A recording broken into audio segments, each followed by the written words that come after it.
Welcome to the session.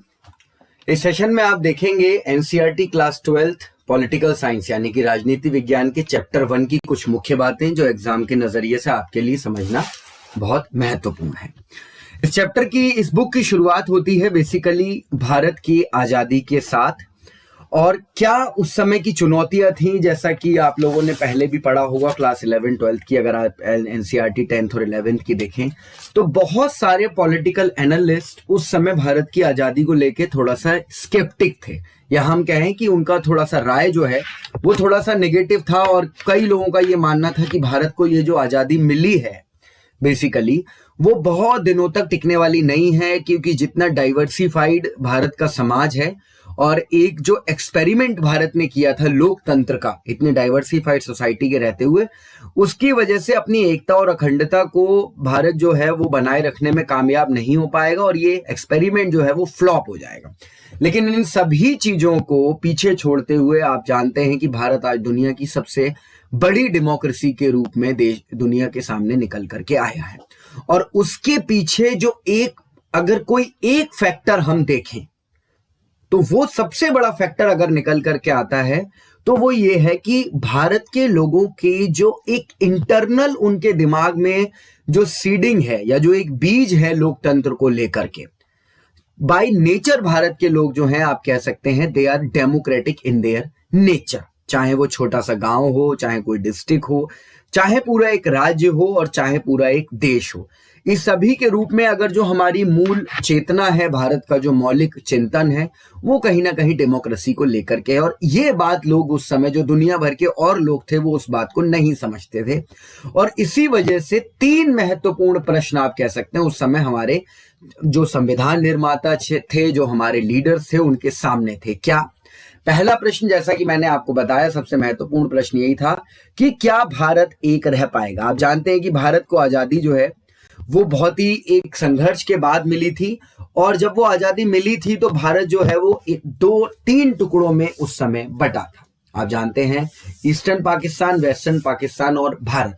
और भारत का भी जो अपने आप में हिस्सा था वो भी कई चीजों में बटा हुआ था, चाहे वो प्रिंसली स्टेट हो, चाहे ब्रिटिश राज के अंतर्गत आने वाले राज्य हों।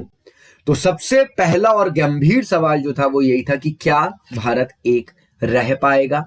और इसीलिए हमारे जो कहना चाहिए संविधान निर्माताओं के समक्ष भी सबसे बड़ा विषय था कि अगर एक रहना है तो उसके लिए कौन कौन सी चीजें छोड़नी पड़ेंगी, क्योंकि हर एक चीज की एक कॉस्ट होती है। आप जानते हैं आज भी जब हम पॉलिसी मेकिंग करते हैं तो कुछ और पाने के लिए कुछ और हमको छोड़ना पड़ता है, चाहे वो इकोनॉमिक्स का सवाल हो, चाहे पॉलिटिक्स का सवाल हो, और चाहे वो सोसाइटी से रिलेटेड क्वेश्चन हो। इतनी डाइवर्सिफाइड सोसाइटी में अगर आपको एक डिसीजन लेना है तो कहीं ना कहीं एक वर्ग को थोड़ा सा उससे नुकसान होने की भी संभावना रहती है।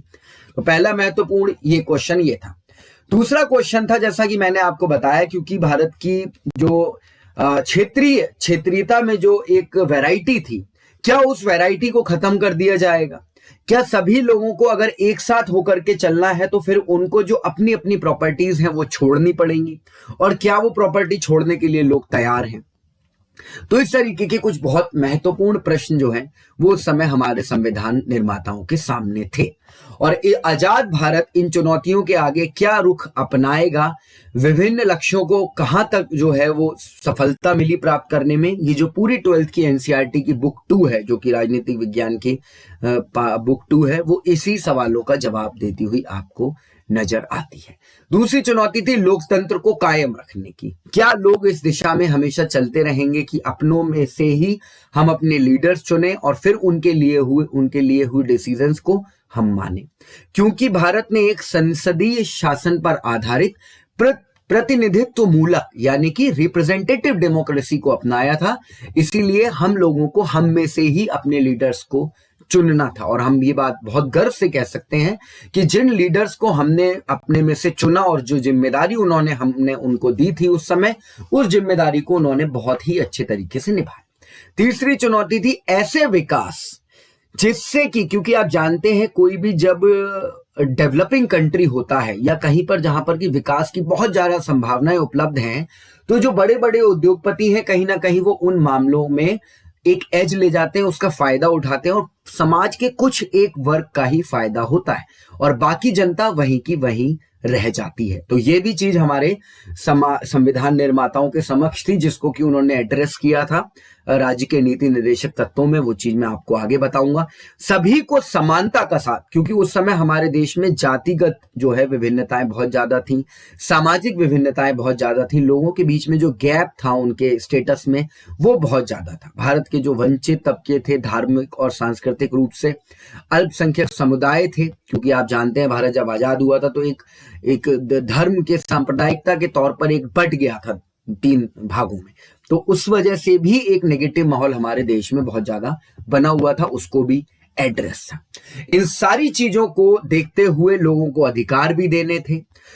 संविधान ने, जो संविधान निर्माता थे, उन्होंने जो आने वाली सरकारें थी उनके लिए कुछ निर्देशक सिद्धांत भी स्पष्ट किए थे।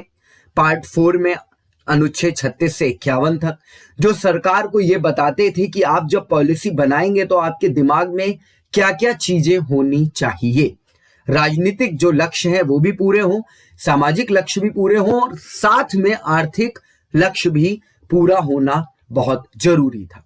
तो इन सभी चुनौतियों को लेकर के एक संविधान के रूप में जो दस्तावेज हमारे सामने आया वो बहुत ही महत्वपूर्ण दस्तावेज था। चाहे वो पार्ट 3 हो जिसमें कि मौलिक अधिकार दिए गए 16 से लेकर के 35 तक, 14 से 35 तक, या फिर नीति निर्देशक तत्व हो।